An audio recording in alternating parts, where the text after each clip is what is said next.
Hi అండి. ఈరోజు ఒక బెంగాలీ డిష్ చేయబోతున్నానండి. చూడండి, ఇది మన ఊర్లో కూడా దీన్ని అంటే వంకాయ చట్నీ అంటారు. బెంగాలీ వాళ్ళు బడతా అంటారనమాట. ఇది చాలా ఫేమస్ చట్నీ. ఇది ఎలా చేసుకోవాలంటే చూపిస్తాను. దానికి కావాల్సిన వంకాయలండి ఇలాగా నిలువున కట్ చేసి పెట్టుకున్నాను. పెద్ద వంకాయ తెల్లది తీసుకొని, అలాగే టమాటో పండ్లు కూడా ఇలాగ నిలువున కట్ చేసి పెట్టుకున్నానండి. తర్వాత వచ్చి పచ్చిమిరపకాయలు, తర్వాత చిన్నుల్లిపాయలు అనమాట.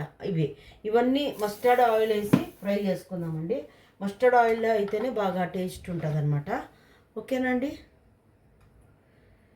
ఎక్కువ వేయాల్సిన అవసరం లేదు, ఘాటు ఎక్కువగా వస్తుంది, అందుకని కొంచెం వేసానండి. నేను చూపిస్తానండి. చూడండి, ఇవి ఫ్రై అవుతున్నాయి అనమాట. ఉల్లిపాయలు, పచ్చిమిరపకాయలు, చిన్నుల్లిపాయలు, టమాటాలు, ఇవి వంకాయలు ఫ్రై అయ్యాయి. మనం దీన్ని తొక్క తీసి పెట్టుకుందామండి. బాగా ఫ్రై అయ్యాయి అనమాట, బాగా. ఓకేనండి, చూపిస్తానండి. చూడండి, అన్ని తొక్క తీసేసి పెట్టుకున్నాను. ఇందులో అయితే మాకైతే అసలు మెదగదు అనమాట. ఇలాగ దంచుతూ ఉంటే ఎగిరెగిరిపోతుంది. చిన్నదండి ఇది, కనిపించడానికి ఇందులో టీవీలో పెద్దగా కనిపిస్తుందేమో.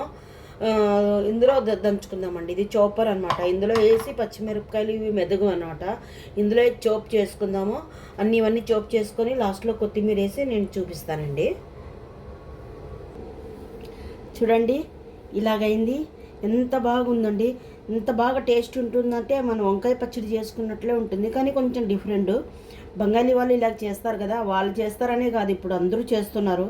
ఒక్కసారి ట్రై చేయండి, చేసి తినండి. చూడండి, బాగుంటుంది, నచ్చుతుంది. కారం ఎక్కువ ఉంటే కొంచెం ఒక నిమ్మకాయ బద్ద పిండుకోండి, చాలా బాగుంటుందండి. టేస్ట్ చేసి చూడండి, ఒకసారి ట్రై చేయండి.